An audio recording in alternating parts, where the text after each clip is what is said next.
At noon on a Friday in March 1978, 16-year-old Luis Carlos Serra was looking for guava fruit in the jungle near his village of Penalva, in the state of Maranhão, Brazil, when he heard a loud sound that scared him.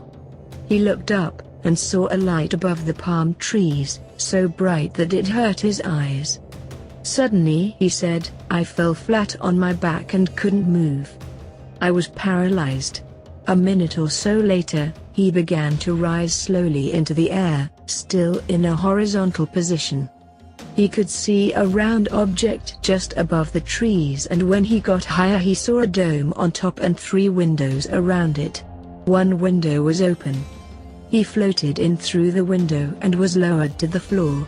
Inside were 3 beings, about a meter tall, wearing metallic suits and visors.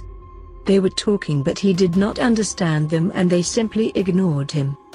Luis then felt the UFO moving, and some time later it stopped.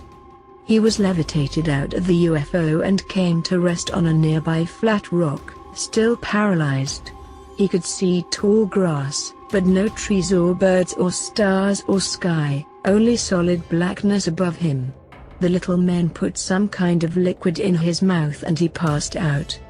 He remembers nothing from that moment until 10 days later. The next Monday evening, 3 days and 7 hours after he was abducted, a fisherman found him lying on the ground in the jungle, unable to move or speak. Luis was taken to the town's small hospital. He was rigid and catatonic. A doctor tried to move his arms and legs but could not. She pricked him all over with a sharp pin, but he showed no reaction at all. His head appeared to have been shaved, but the doctor told Bob Bratt that when she examined Luis more closely, she realized his hair had been burned off. His scalp wasn't singed, but the tops of his ears were slightly red. In addition, 4 molars had been broken off and were still bleeding. There were no bruises or marks on him and his body was completely normal. The doctor was stunned. 2 days later, Luis was flown to a much larger hospital in the state capital. He was wide awake all the time, just staring straight ahead, but he did not react to anything anyone said or did. It was nearly a week before he came to his senses.